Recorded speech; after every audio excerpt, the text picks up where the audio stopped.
ಡೀಟೇಲ್ಸ್ಗಾಗಿ ಸೋನಿಯಾ ಜೊತೆ ಚರ್ಚಿಸಿ ಮೈತ್ರಿ ನಿರ್ಧಾರ ಕೈಗೊಳ್ತೀವಿ. ಈ ಚರ್ಚೆ ಬಳಿಕ ಮೈತ್ರಿ ಬಗ್ಗೆ ತೀರ್ಮಾನ ಮಾಡ್ತೀನಿ. ಬೆಂಗಳೂರಲ್ಲಿ ಎಚ್.ಡಿ. ದೇವೇಗೌಡರು ಹೇಳಿಕೆ ಕೊಟ್ಟಿರ್ತಕ್ಕಂಥದ್ದು. ಜೆಡಿಎಸ್ ಕಾಂಗ್ರೆಸ್ ಮೈತ್ರಿ ಏನಾಗುತ್ತೆ ಹಾಗಾದ್ರೆ ಮುಂದೆ ಅನ್ನುವಂತಹ ಪ್ರಶ್ನೆಗೆ ಸೋನಿಯಾ ಗಾಂಧಿ ಅವರ ಜೊತೆ ಚರ್ಚೆ ಬಳಿಕ ಮೈತ್ರಿ ಬಗ್ಗೆ ತೀರ್ಮಾನ ಮಾಡ್ತೀನಿ ಅಂತ ಹೇಳಿದ್ದಾರೆ. ಅಡ್ಗೋಡೆ ಮೇಲೆ ದೀಪ ಇಟ್ಟಾಗಿ ಯಾವುದನ್ನು ಕ್ಲಿಯರ್ ಆಗಿ ಹೇಳಿಲ್ಲ. ಇನ್ ಮುಂದೆ ಯಾರು ಕೂಡ ನಮ್ಮನ್ನ ಬಿ ಟೀಮ್ ಅಂತ ಹೇಳಕ್ಕಾಗಲ್ಲ, ಇನ್ ಮುಂದೆ ಆರೋಪಗಳನ್ನ ಸಹಿಸಿಕೊಳ್ಳೋಕ್ಕಾಗೋದಿಲ್ಲ ಅಂತ ಸಿದ್ದರಾಮಯ್ಯಗೆ ದೇವೇಗೌಡ ಟಾಂಗ್ ಕೊಟ್ಟಿದ್ದಾರೆ. ಎಲೆಕ್ಷನ್ ಟೈಮಲ್ಲಿ ಈ ಹಿಂದೆ ಮೈತ್ರಿ ಆಗೋದಕ್ಕಿಂತ ಮುಂಚೆ ಸಿದ್ದರಾಮಯ್ಯ ಅವರು ಬಿಜೆಪಿಯ ಬಿ ಟೀಮ್ ಜೆಡಿಎಸ್ ಅಂತ ಹೇಳಿದ್ದನ್ನ ನೆನಪು ಮಾಡ್ಕೋಬಹುದು.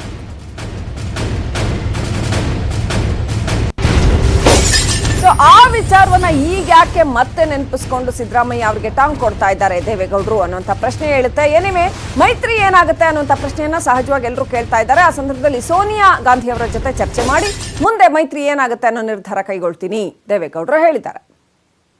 ಅದರಿಂದ ಅವ್ರ ತೀರ್ಮಾನಕ್ಕೆ ಬಂದರೆ ಅವರ ಪಕ್ಷದ ಸ್ಥಳೀಯ ಮುಖಂಡಗಳೆಲ್ಲ ಒಂದು ಸಹಮತಕ್ಕೆ ಬಂದರೆ ಸಹಕಾರ ಕೊಡ್ತೀನಿ ಅಂತ ಹೇಳಿ, ಬೇರೆ ಏನದಲ್ಲಿ ಅಪಾರ್ಥ ಕಲ್ಪನೆ ಮಾಡ್ಕೊಳ್ತಾರೆ. ಬಿ ಟೀಮ್ ಅಂತ ಕರೆಯಲಿಕ್ಕೆ ಯಾರಿಗೂ ಸಾಧ್ಯ ಇಲ್ಲ.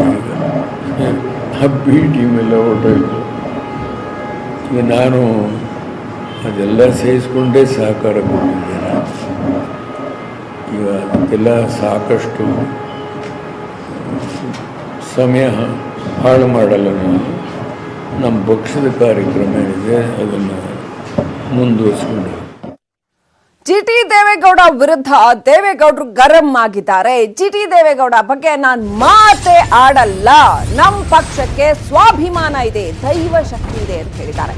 ಇತ್ತೀಚೆಗೆ ಜಿ.ಟಿ. ದೇವೇಗೌಡರ ವಿಚಾರದಲ್ಲಿ ಸ್ವಲ್ಪ ಬಿಜೆಪಿ ಜಾಸ್ತಿ ಹತ್ರ ಆಗ್ತಿದ್ದಾರೆ ಅನ್ನೋ ಸಾಕಷ್ಟು ಬಾರಿ ಆ ಒಂದು ಆರೋಪ ಕೇಳಿ ಬರ್ತಾ ಇತ್ತು. ಇದೀಗ ದೇವೇಗೌಡರು ಮಾತನಾಡಿದ್ದಾರೆ. ನಮ್ಮ ಪಕ್ಷಕ್ಕೆ ಸ್ವಾಭಿಮಾನ ಇದೆ, ದೈವ ಶಕ್ತಿ ಇದೆ ಅಂತ ಹೇಳ್ತಾ ಇದ್ದಾರೆ. ಸಾರಾ ಮಹೇಶ್ ಮತ್ತು ಜಿ.ಟಿ. ದೇವೇಗೌಡರ ನಡುವಿನ ಕೋಲ್ಡ್ ವಾರ್ ನಡೆದೇ ಇದೆ. ನಿಮ್ಮ ಕಣ್ಣ ಮುಂದೆಯೇ ಪಕ್ಷದವರನ್ನ ಪವರ್ಗೆ ತರ್ತೀನಿ, ಅಲ್ಲಿವರೆಗೂ ಕೂಡ ನನಗೆ ದೇವರು ಆಯುಸ್ಸು ಕೊಟ್ಟಿದ್ದಾನೆ. ಪಕ್ಷದಿಂದ ದೂರ ಆಗಿರೋ ಜಿಟಿಡಿಗೆ ದೇವೇಗೌಡರು ಈ ರೀತಿ ಟಾಂಗ್ ಕೊಟ್ಟಿದ್ದಾರೆ.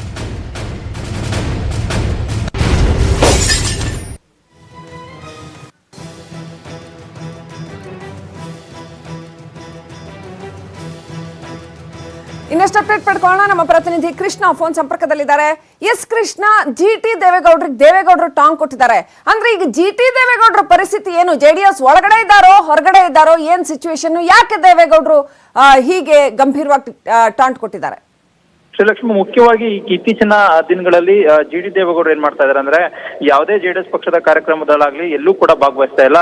ಎಲ್ಲೋ ಒಂದ್ ಕಡೆ ಪಕ್ಷದ ವರಿಷ್ಠರ ವಿರುದ್ಧವಾಗಿ ಕೂಡ ಅಸಮಾಧಾನವನ್ನ ವ್ಯಕ್ತಪಡಿಸ್ತಾ ಇರುವಂತದ್ದು ಓದಂತ ಬಂದಂತ ಸಂದರ್ಭದಲ್ಲಿ, ಜೊತೆಗೆ ಬಿಜೆಪಿ ನಾಯಕರ ಜೊತೆಯಲ್ಲೂ ಕೂಡ ಗುರುತಿಸಿಕೊಳ್ತಾ ಇರುವಂತದ್ದು. ಜೊತೆಗೆ ಮುಂದಿನ ಚುನಾವಣೆ ಬಂದಂತ ಸಂದರ್ಭದಲ್ಲಿ ಚಾಮುಂಡೇಶ್ವರಿ ಕ್ಷೇತ್ರದಿಂದ ತಮ್ಮ ಪುತ್ರ ಹರೀಶ್ ಗೌಡರನ್ನು ಕೂಡ ನಿಲ್ಲಿಸ್ತಾರೆ, ಬಿಜೆಪಿಯಿಂದ ನಿಲ್ಲಿಸ್ತಾರೆ ಅನ್ನೋ ಮಾತುಗಳು ಕೂಡ ಕೇಳಿ ಬರ್ತಾ ಇದೆ.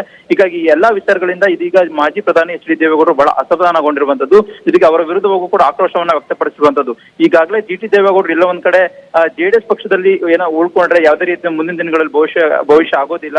ಯಾಕಂದ್ರೆ ಆ ಒಂದು ಪಕ್ಷ ಎಲ್ಲೋ ಅಧಿಕಾರಕ್ಕೂ ಕೂಡ ಬರೋದಿಲ್ಲ, ತಾನು ಕೂಡ ಮುಂದಿನ ಭವಿಷ್ಯ ನೋಡ್ಕೋಬೇಕಾಗುತ್ತೆ ಅನ್ನೋ ಒಂದು ಕಾರಣಕ್ಕಾಗಿ ಜಿ.ಟಿ. ದೇವೇಗೌಡರು ಎಲ್ಲ ಒಂದ್ ಕಡೆ ಬಿಜೆಪಿ ಕಡೆ ಮುಖ ಮಾಡಿದ್ದಾರೆ. ಅಲ್ಲಿ ಒಂದು ಭವಿಷ್ಯವನ್ನ ರೂಪಿಸಿಕೊಳ್ಬಹುದು ಅನ್ನೋ ಒಂದು ನಿಟ್ಟಿನಲ್ಲಿ ಅವರು ಈ ಒಂದು ನಿರ್ಧಾರ ಮಾಡಿದ್ದಾರೆ ಅನ್ನೋದು ಕೂಡ ಹೇಳಾಗ್ತಾ ಇದೆ. ಹೀಗಾಗಿ ಎಲ್ಲಾ ವಿಚಾರವನ್ನು ಅರಿತಿರ್ತಕ್ಕಂಥ ಮಾಜಿ ಪ್ರಧಾನಿ ದೇವೇಗೌಡರು ಅವರಿಗೆ ಸೂಕ್ಷ್ಮವಾದಂತ ಒಂದು ಟಾಕ್ ಅನ್ನ ಕೊಟ್ಟಿರುವಂತದ್ದು.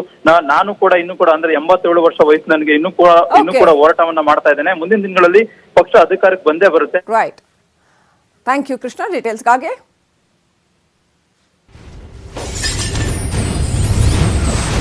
ಹಾಗಾದ್ರೆ ಜೆಡಿಎಸ್ ನಿಂದ ಜಿ.ಟಿ. ದೇವೇಗೌಡ ಮತ್ತಷ್ಟು ದೂರ ಆಗ್ತಿದ್ದಾರಾ?